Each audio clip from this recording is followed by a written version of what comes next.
బంగారు పండ్లు అనే అనుదిన వర్తమాన కార్యక్రమం చూస్తున్న మీ అందరికీ ప్రభువైన యేసుక్రీస్తు వారి శ్రేష్టమైన నామంలో వందనాలు శుభములు తెలియజేసుకుంటూ ఉన్నాను. ఈరోజు మనము ధ్యానం చేస్తున్న దేవుని యొక్క మరొక బిరుదు లేదంటే మరొక నామము జెహోవా ఓరి అనేటువంటి మాట. ORI. జెహోవా ఓరి అంటే ఏంటంటే దేవుడే నా వెలుగు అనేటువంటి మాట. ఆయన మనకి వెలుగుగా ఉన్నారు అనేటువంటి మాట. దేవుడు వెలుగై ఉన్నారు అనేటువంటి అర్థం కూడా మనం తీసుకోవచ్చు. యోహాను సువార్త 8వ అధ్యాయం 12వ వచనంలో నేను లోకమునకు వెలుగై ఉన్నాను అని యేసుక్రీస్తు ప్రభువారు చెప్తున్నారు. మనం కూడా పూర్వము అంధకార సంబంధమైనటువంటి రాజ్యములో నుంచి దేవుడు మనలను విడిపించి వెలుగు సంబంధులుగా చేశాడు అనేటువంటి మాట మన బైబిల్ గ్రంథంలో రాయబడి ఉంది. కేవలము మన ప్రభువు మాత్రమే వెలుగు కాదు, కానీ మనల్ని కూడా మీరు కూడా లోకానికి వెలుగై ఉన్నారు. కాబట్టి మనుష్యులందరూ కూడా మిమ్మల్ని చూసినప్పుడు మీరు వెలుగుగా ఉన్నారని తెలియడానికి మీ సత్క్రియలను ఈ లోకంలో ప్రకాశించనివ్వండి అనేటువంటి మాట మత్తయి సువార్త 5వ అధ్యాయము 13వ వచనంలో రాయబడి ఉంది. మన దేవుడే వెలుగు. అయితే మరి మంచి వెలుగు ఎక్కడైనా ప్రకాశించినప్పుడు చాలామంది ఆశ్చర్యంగా, అబ్బా ఎంత బాగుందో ఈ వెలుగు అనేటువంటి ఆశ్చర్యంగా ఎలా చూస్తారో మన దేవుని యొక్క ప్రకాశం కూడా అలాగే లోకంలోనికి వచ్చింది. ఆయన వెలుగు లోకంలోనికి వచ్చినప్పుడు చాలా వెలుతురుతో నింపబడినటువంటి గదిలో మచ్చలు ఎక్కడున్నాయో, మరకలు ఎక్కడున్నాయో, ఎక్కడెక్కడ ఏ లోపాలు ఉన్నాయో, లోట్లు ఉన్నాయో అన్నీ తేట తెల్లంగా కనబడుతుంది. ఎలాగనో ఆ వెలుగు లోకంలోనికి వచ్చినప్పుడు చాలామంది మనుష్యులు వారి క్రియలు చెడ్డవైనందున ఆ వెలుగును తిరస్కరించారు అని ఆ యొక్క వాక్యము సెలవిస్తూ ఉంది. వారి క్రియలు చాలా చెడ్డవంట. అందుకని వెలుగు వారి దగ్గరికి వచ్చినా కూడా ఆ వెలుగుని వారు తిరస్కరించారు అని రాయబడి ఉందండి. మరి కీర్తనల గ్రంథంలో ఒక మంచి మాట ఉంటుంది. వారు ఆయన తట్టు చూడగా వారి ముఖములకు వెలుగు కలిగేను. హల్లెలూయా. ఎవరైతే యేసుక్రీస్తు ప్రభు వారి తట్టు చూస్తారో, ఎవరైతే దేవుని వైపు తిరుగుతారో, ఎవరైతే యేసుక్రీస్తు ప్రభువారిని రక్షకుడుగా అంగీకరిస్తారో, ఆయన తట్టు తిరుగుతారో, ఎవరైతే ఆయన ముఖాన్ని చూస్తారో వారు ఆయన తట్టు చూడగా వారి ముఖములకు వెలుగు కలిగెను, వారు ఎన్నటికీ లజ్జింపకపోయిరి అనే మాట రాయబడి ఉంది. ఎవరైతే దేవుని యొక్క సంబంధులుగా దేవుని తట్టు తిరుగుతామో వారు సిగ్గుపడరు అనేటువంటి మాట ప్రియమైన దేవుని బిడ్డలారా, నిజమే కదా. పూర్వము మనం అంధకార సంబంధమైన రాజ్యములో ఉన్నప్పుడు వాడు మనల్ని ఎంతో బానిసగా శోధకుడు చూసినప్పుడు, మన మెడ మీద భయంకరమైనటువంటి పాపపు కాడి ఉన్నప్పుడు ఆయన పాపాన్ని విరగ్గొట్టి మనందరినీ వెలుగు సంబంధమైనటువంటి రాజ్యంలో ఆయన మనల్ని చేర్చారు. మరి ఆయనను వెంబడించేవారు చీకట్లో ఉండక వెలుగులోనే నడుస్తారు అనేటువంటి మాటను చూస్తున్నాం మనం. ఎఫెసీయులకు రాసిన పత్రిక 5వ అధ్యాయము 8 నుంచి 11 వరకు మీరు చూస్తే, మీరు పూర్వమందు చీకటి అయి ఉన్నారు, ఇప్పుడైతే ప్రభువునందు వెలుగు అయి ఉన్నారు. వెలుగు ఫలము సమస్త విధములైన మంచితనము, నీతి, సత్యము ఇవన్నీ కూడా రాయబడి ఉన్నాయి. వెలుగు ఫలము అది. పూర్వం అంధకార సంబంధమైన రాజ్యంలో మనం ఉన్నాం, ఇప్పుడైతే మనము వెలుగు సంబంధులమై ప్రభువునందు ఉన్నాము అనేటువంటి మాటను మనం అక్కడ చూస్తున్నాం. అయితే ఇదే విషయాన్ని మనం ఎలా వెలుగుతూ ఉండాలి, ఎలా వెలుగు సంబంధులుగా ఉన్నాము అని మనం ఆలోచన చేసినప్పుడు, ఎందుకంటే మన దేవుడే వెలుగై ఉన్నారు కాబట్టి, మన దేవుడు వెలుగై ఉన్నారు.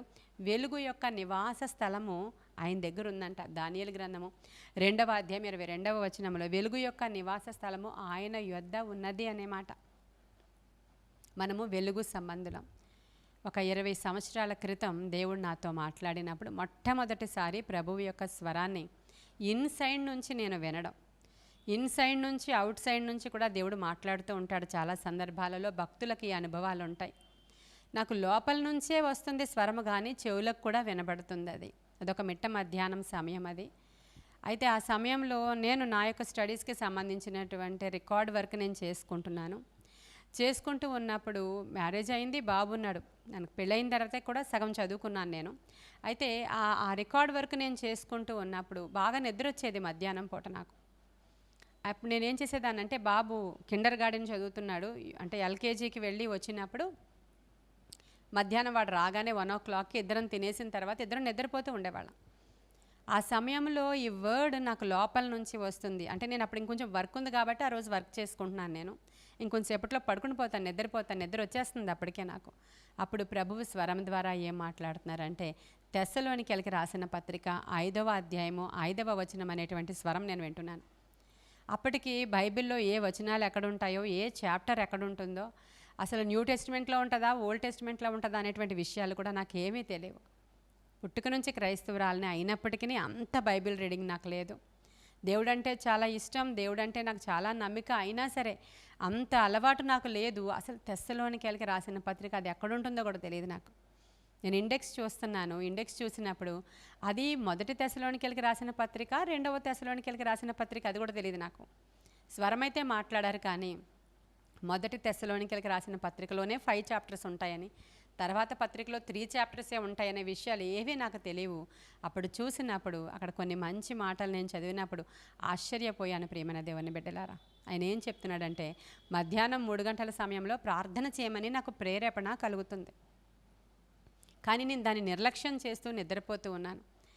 అంటే మధ్యాహ్నం చాలా నిద్ర వచ్చేస్తూ ఉండేది, నాకు నిద్రపోతూ ఉన్నాను, కానీ లేచి ప్రార్థన చేయమని ప్రభువు చెప్తూ ఉన్నారు. అయితే కరెక్ట్గా ఈ వచనాన్ని ప్రభు చెప్పినప్పుడు అక్కడ ఏమని రాయబడి ఉందో మీరు చూడండి ఒకసారి. 5వ అధ్యాయము 5వ వచనము. మీరందరూ వెలుగు సంబంధులను పగటి సంబంధులనై ఉన్నారు. మనము రాత్రి వారము కాము, చీకటి వారము కాము. కావున ఇతరుల వలె నిద్రపోక మెలకువగా ఉండి, చూసారా, ఇతరుల వలె నిద్రపోక మెలకువగా ఉండి మత్తులము కాకయుందుము. నిద్రపోవువారు రాత్రివేళ నిద్రపోవుదురు, మత్తుగా ఉండువారు రాత్రివేళ మత్తుగా ఉందురు. మనము పగటివారమై ఉన్నాము గనుక మత్తులమై ఉండక విశ్వాస ప్రేమలనే కవచము, రక్షణ నిరీక్షణ అనే శిరస్త్రాణము. ఇదంతా కాదు, నాకు పగటి కాల సమయంలో నేను నిద్రపోతున్నాను కాబట్టి మెలకువగా ఉండి ప్రార్థన చెయ్యి, ఎందుకంటే నీవు చీకటికి సంబంధించిన దానవు కావు అనే మాటని ప్రభు నాతో మాట్లాడారు. నిద్రపోయే వాళ్ళందరూ నిద్రమత్తుతో నిద్రపోతూ ఉంటారు, వారు రాత్రి సంబంధులు వాళ్ళు. నీవు పగటి సంబంధివి అని ప్రభు నాతో మాట్లాడినప్పుడు అప్పటి నుంచి కూడా పగలు 3 గంటల సమయంలో ప్రార్థన చేయడానికి నేను ఇష్టపడి కష్టపడి ప్రార్థన చేస్తూ ఉండేదాన్ని. ఎందుకంటే నిద్రపోయే సమయం అది, కష్టపడి ప్రార్థన చేస్తూ ఉండేదాన్ని.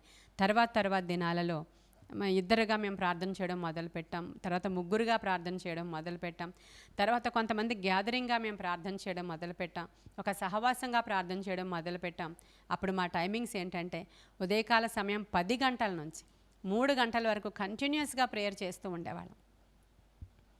3 గంటల వరకు ప్రార్థన చేస్తూనే ఉండేవాళ్ళం. అలా ఒక 5-6 సంవత్సరాలు ఉదయం 10 నుంచి 3 గంటల వరకు నాతో ఎవరైతే సహకారులుగా దేవుడు ఒక్కొక్కరిని నాకు ఇచ్చారో వాళ్ళందరినీ పట్టుకొని మేము ప్రార్థన చేస్తూ ఉండేవాళ్ళం. తర్వాత ప్రేయర్ సెల్స్ ఓపెన్ అయినాయి. అలాగా ప్రేయర్ సెల్స్లో ప్రేయర్ రన్ చేస్తూ వాక్యము ప్రకటించి, అంటే ఇవన్నీ ఎలా జరిగాయో కూడా నాకు తెలియదు. దేవుని యొక్క పిలుపు ఆశ్చర్యంగా ఉంటుంది, అది గంభీరంగా ఉంటుంది, ఒక మాట ఆశ్చర్యంగా ఉంటుంది అంతే. అది ఏ విధముగా మేము అంతటి ప్రార్థన చేయడం ద్వారా అనేక మంది రావడం, స్వస్థతలు పొందుకోవడం, విడుదల పొందుకోవడం, దేవుని ఎడల ఇంకా మాకు దాహం ఎక్కువ అవ్వడం. ఆ తర్వాత ఇప్పుడు కూడా అదే టైమింగ్ మీరు అందరూ చూస్తూ ఉంటారు, యూట్యూబ్లో రోజు పాటలు వస్తూ ఉంటాయి మీకు.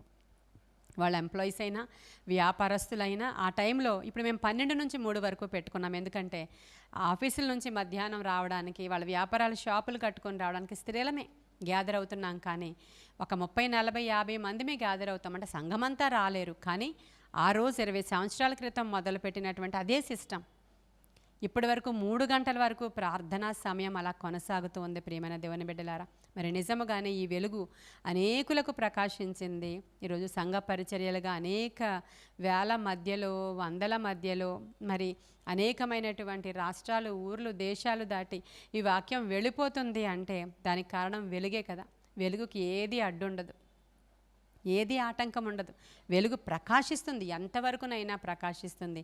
కాబట్టి మన దేవుడు జెహోవా ఓరీగా ఉన్నాడు. ఆయన లార్డ్ మై లైట్ అనేటువంటి అర్థం ఇచ్చేటువంటి మాట. అందుకే ఒక కీర్తనకారుడు ఇలా అంటాడు 119వ కీర్తనలో, నీ వాక్యము నా పాదములకు దీపమును నా త్రోవకు వెలుగై ఉన్నది అనేటువంటి మాట. కాబట్టి అధికముగా వాక్యం చదవండి. మీ గృహాలలో ఎక్కడ చీకటి ఉండకూడదు. దేవుడు వెలుగుతో నింపాలి, మీ జీవితాలని కూడా వెలుగుతో నింపాలి. మీరు వెలుగు సంబంధులుగా ఉండాలి. అనేకుల మధ్యలో మిమ్మల్ని వెలుగుగా దేవుడు ఉంచాలని ఆశపడుతున్నారు.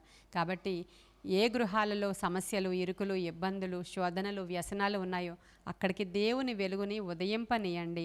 మీ హృదయాలు తెరవండి, అద్భుతమైన విజయాన్ని దేవుడిస్తాడు. ఈ కొన్ని మాటలు దేవుడు మన వినికిడిలో దీవించునుగాక. ఆమేన్. ప్రార్థన చేసుకుందాం. మహాపరిశుద్ధుడైన తండ్రి, మహోన్నతుడైన దేవ, నీ బిడ్డల్ని జ్ఞాపకం చేసుకోండి నాయన. వెలుగుతో నింపండి, ఆత్మతో నింపండి, అభిషేకంతో నింపండి. గృహాలలో చీకటి ద్వారా ఎలుబడి చేస్తున్న సమస్యలన్నీ యేసునామంలో పారద్రోలబడునుగాక. నజరుడైన యేసునామంలో ప్రతి చీకటి ఆ గృహాల్లో నుంచి పొమ్మని ఆజ్ఞాపిస్తున్నాను. చీకటి ద్వారా వచ్చిన కరువు, ఖడ్గము, బాధ, హింస, ఉపద్రవము నాయన, చీకటి ద్వారా వచ్చిన వ్యసనాలు, శరీర సంబంధమైనటువంటి ఆయా చెడ్డ క్రియలు యేసు నామంలో వారిని విడిచి బయటికి పారిపోవునుగాక. నీ ఆత్మకార్యాలు జరిగించమని, వెలుగు సంబంధులుగా మార్చమని, వెలుగు ఫలము వాళ్ళు అనుభవించడానికి సహాయము చేయమని యేసయ్య శ్రేష్ఠ నామంలో అడుగుచున్నాము తండ్రి. Amen, amen. God bless you.